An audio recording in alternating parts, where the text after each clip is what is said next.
This is my life, you know what I mean? So when I say be the best fighter I could be, it means that, I could fight someone on 10 days notice up a weight class like I did with Hunter Stone. In 3 weeks notice, take on a 27 fight veteran like Cleveland McLean. Like, for me, being the best fighter I could be means that anyone, any place, anytime is turbo time. You gotta fight to win, no matter what. That's something that I think fighting really teaches you, is that no matter what, through whatever adversity you're facing, whether it's physical, mental, emotional, eyes forward, tunnel vision, lock in, and keep it positive, keep pushing. I used to be that person who's so focused on, the results. Once you live in the moment, trust the process, and enjoy the journey, the results will come. Jess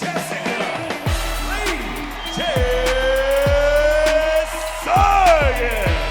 I'm Jess Sargus, high-performance coach, lawyer, and undefeated former MMA fighter. And this is Jess Gets Around, where we go inside the pro fighter's mind to find out what it really takes to perform under pressure, so you can too. Green light, let's go.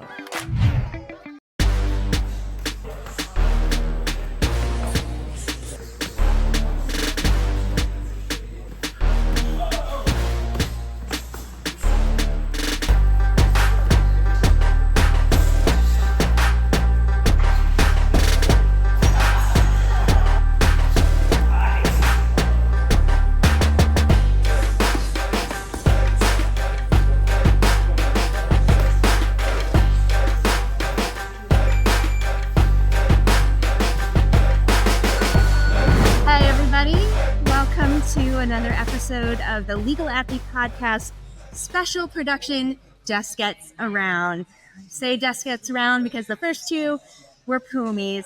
This one, the interview round, is mine. It's really ours. I'm here with Phumi Nkuta. He is an undefeated professional flyweight with a 9-0 record. He is the CFFC flyweight champion. He is the peak flyweight champion. He is also a professional wrestler. In fact, in the past 4 months, you have earned wins in jiu-jitsu, in mixed martial arts, and professional wrestling. Kind of crazy. Yeah, it's crazy. I love your tagline. You are the king of any ring, and I believe it. Thank you so much for being here. It's my pleasure. Obviously, we're in the home of Ray Longo's gym, so it's more so like you're coming to my home instead of I'm coming to your home. But it's a pleasure to do this interview. Thank you. It is my honor to be a guest. So with all of the different aspects, the quadruple threat that you are as an athlete, how do you develop or practice the mental performance aspects that allow you to have that agility to transfer your skills between different disciplines and be so successful in all of them? I think one thing that helps is, I love what I do. I think it's one of those things where when you don't want to do something, you're there and you have to do it. There's a certain attitude you might have. There might be a certain way you carry yourself. I love to fight. So even though I might get very nervous before my fights, everyone does. All the best get nervous. At the end of the day, the nerves really mean I care. Mm-hmm. So knowing, one, that I love what I'm doing, whether it's professional wrestling, mixed martial arts, jiu-jitsu, that always helps. And two, I think one thing that helps me as well is before I train, I put my mindset in the fact of like, okay, this is how it's going to be when I perform. Every time I spar, I try and, act like it's going to be a fight. Every time I hop into a jiu-jitsu practice, I try and act like this is how it's going to be like on the jiu-jitsu mats. And same thing when I'm getting thrown around in the pro wrestling ring as well. So good mental preparation, putting yourself there before you actually get there, and just loving the process. It definitely helps.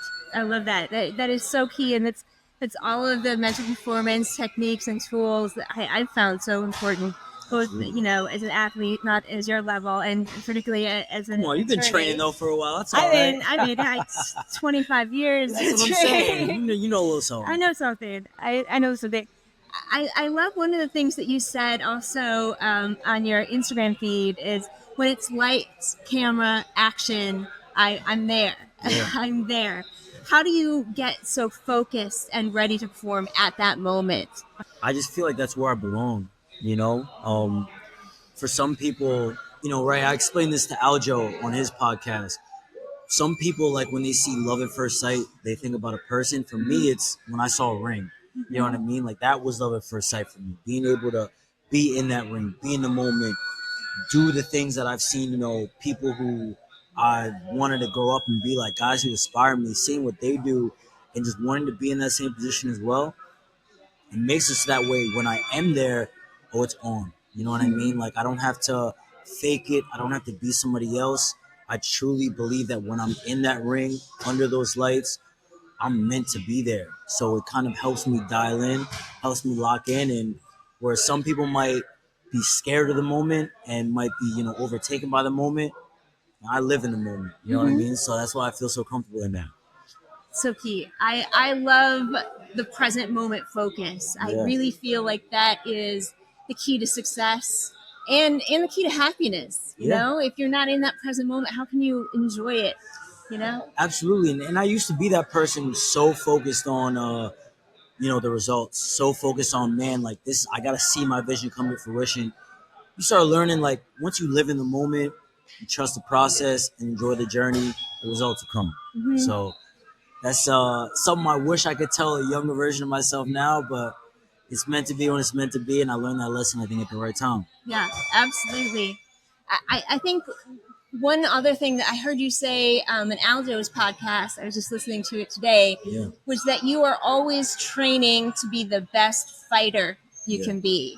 And one of the things that I've noticed being in and around the fight game for so long is there are some people who like to beat other people up, but they don't want to be in a fight. And the champions, to me, are the ones that want that fight, that want that challenge, or they're willing to be in that fight in order to rise to that challenge at a new level of themselves. And I was hoping you could expand a little bit more about what it means to be trained and be the best fighter you can be each day. Yeah.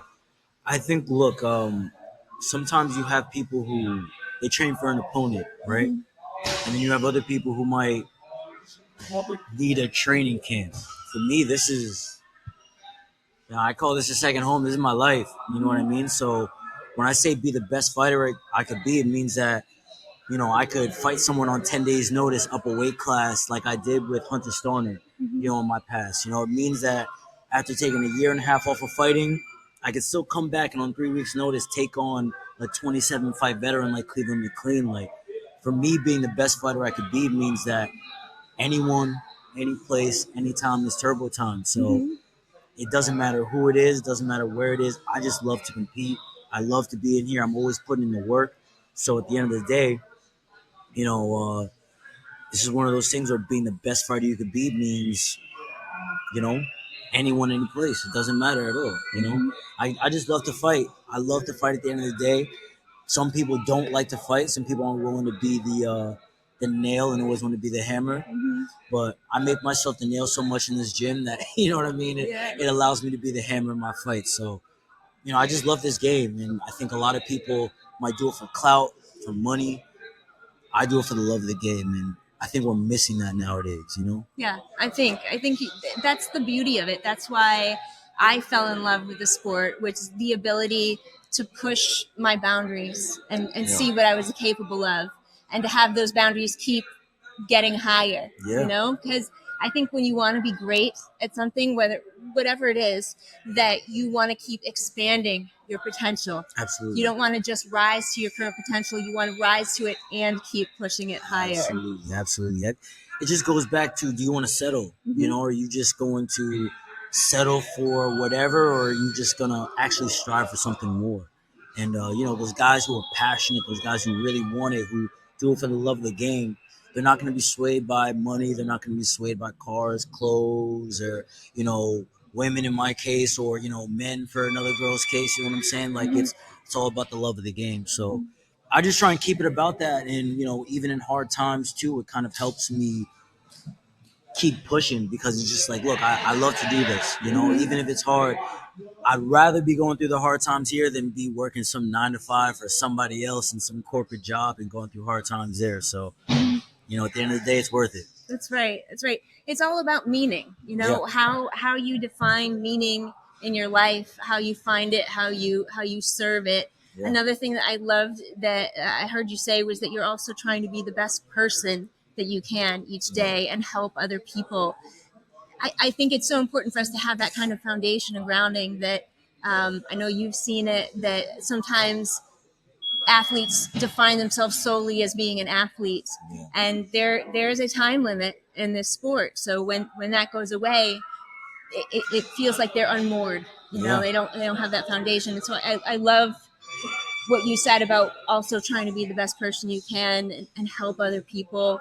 What do you think you use in your life to ground you and to find that foundation and that definition and bigger purpose? I mean, I definitely think my belief in God definitely helps. And I guess some people might feel a certain way about that kind of thing, but for me, it helps keep me grounded to know that a creator or something like that really does love you that much. You know what I'm saying? And really is able to even create all of this in general. And I feel like that kind of thing keeps me grounded. My family keeps me grounded. My friends, the people close to me, they kind of, I can never really get a big head around them because they'll be right there to humble me as well. So all of those things keep me grounded. And even getting beat up in this gym, you know what I mean? Getting beat up in the sport, it keeps me grounded because at the end of the day, the same way nobody is a perfect person in this world, we all have our flaws. We all have our character traits that, we might want to get better in. Same way, there's no fighter that's going to be perfect. Khabib went undefeated. He's still not the perfect fighter. There's still aspects of his game he could have got better at, even though he ended up being undefeated in his career. So I just try and relate mixed martial arts to life in that way where if I want to, I don't know, be a more helpful person, I can work on being a more helpful person the same way I would want to work on my jiu-jitsu. You know what I'm saying? If I want to work on being more personable and actually being able to relate to other people, I could do that the same way as I would get better at boxing and taking classes. You know what I'm saying? I just think the fight world is very relatable to life in general. And I think that's one thing that just helps keeps me pushing, and also it keeps everything in perspective as I go through this journey. Absolutely. Perspective is so key. And I think a lot of the lawyers and the executives that I work with, they're so fascinated by the perspective of a fighter because the pressure moments that lawyers and executives feel and undergo, while it's a different venue, it still is very real, very time sensitive, and they're gonna suffer setbacks just the way that you did. And so one of the questions I got from people when I told them I was going to come and talk with some pro fighters was, how you handle adversity in the moment and still keep pushing forward. And I know you talked about in your fight with Jason Eastman, you broke your hand and you still had 2 more rounds to go. How did you refocus yourself? What happened in your head so that you were able to not only continue through those next 2 rounds, but ultimately get a decision, a unanimous decision win at that fight? I mean, that was probably one of the harder moments, but it's just one of those things where as soon as it happened, because I felt very good, grappling with the guy, then I was like, I really want to put hands on him. So I started landing combinations. I, made him miss it. I think it was either a kick or something, but I made him miss. Gave him a little taunt and then hit him with a liver shot. I felt really good. And as I'm starting to piece him up, I just land one overhand right. It catches him on the hard part of the head, the temple. My hand breaks. And at that moment, man, it'd be nice if, I guess I were to say something inspirational like, man, I didn't believe in myself. And then I just had to keep on pushing. But I got to be honest, my mind just adjusted right away. As soon as I landed that punch, I didn't think my hand was necessarily broken, but I knew I couldn't punch with it. And I felt the electricity go up my arm. And I've had broken hands before, so maybe I was just in denial about it. And I knew it was broken, but, right away my brain was like, all right, if I can't hit him with it, I'm at least going to throw left-handed punches. I'm going to still take this guy down. And I don't know if you guys could tell, but in the fight the whole time, I broke this second metacarpal here. So it's the index finger. So the entire time I'm grappling, I'm grabbing him like this, right? Every time I'm trying to grab his arm or lock my hands together, I have to lock it up like this because I can't engage that first metacarpal. So it just kind of put me in a situation where I didn't have time to think. I didn't have time to feel sorry for myself. I didn't have time to man, I got to push. It was just, we have to adjust, right? Yeah. If I got to grab him, I got to grab him like this. If I got to punch him, I got to punch him like this. If I have to change my style real quick, I have to change my style. But the point is you got to fight to win no matter what. And that's something that I think fighting really teaches you, is that no matter what, through whatever adversity you're facing, whether it's physical, mental, emotional, as hard as it could be, sometimes, it's way easier said than done, but you got to kind of eyes forward, tunnel vision, lock in, and just, keep it positive and keep pushing. Yep, I love that. One of the techniques that I love is called win, Yeah. which is what's important now. And so that's what you're saying. Like, you dial in, you're like, what's the next right thing I can do to win? Absolutely. To win. What's so important now? Yeah. And even just like, it's interesting, right? Because from a lawyer's perspective, I did like mock trial when I was in. Oh, you did? That's when awesome. I was in, I think middle school, I did mock trial, early high school. So I know for you guys, like the way we do training camps, you guys have to get ready for a court case, study all the evidence, process everything, and then by the time you actually get to trial, like that's the fight. Yeah. You know what I'm saying? So I definitely respect what you guys do. It's definitely not easy, and the same way some lawyers might be like, man, I can't last in that cage. I don't think I can last in the courtroom, man. I gotta be honest. As a lawyer, if I'm defending somebody, they're probably getting locked up. You know what I mean? So, what you guys do, I definitely have respect for. Thank you. I've got huge respect for you. Obviously, I've seen it, but I also I've watched you and your career even over the past 6 years, where I haven't been in the same gym, and just been so happy and proud watching your progress, and just, it's amazing what you've already accomplished. And I know that the sky is the limit for you. So what is your big goal? What is your big mission right now? Man, I have a big goal. I have a big mission. I would really love to just at some point, man, just take over both sports, take over professional wrestling, take over professional mixed martial arts. I have, in one corner, Ray Longo, Matt Serra, Aljamain Sterling, Mural Devashvili, this entire Serra Longo team. Those guys are a phone call away, always giving me advice, always mentoring me, helping me with literally anything I've needed since 2013. You know what I mean? Like, we're talking over 10 years at this point. I've had those guys to just share ideas with, and to give me ideas, and shape me and mold me into a man I am as a fighter. On the professional wrestling side, I have people I can ask advice from, like guys like the Amazing Red. You know what I mean? Even a guy like CM Punk, he always tells me I can just shoot him a message and ask him for advice. Like, these are people who are the most respected people in their craft, the smartest people in their craft, and fortunately for me, they're also the greatest people in their craft, and I get to learn from them. I'm truly blessed to even just be on this journey, because when I was young, I was just a fan, just watching it on TV, always wishing I would be there, but it's like now I'm here. Like, now is actually the time, and like I said, I have a lot of mentors at my disposal, so I think with those mentors and with my work ethic, with my discipline, I think we can make the dream happen. Yeah, I feel it. I know it for you. That's amazing. So I have one final question for you. It's my favorite question from my idol, Oprah Winfrey. Okay. What is one thing that you know for sure? It can be about fighting. It can be about life. It can be about anything. But what is one thing in your soul you know for sure? Wow. It's a tough one.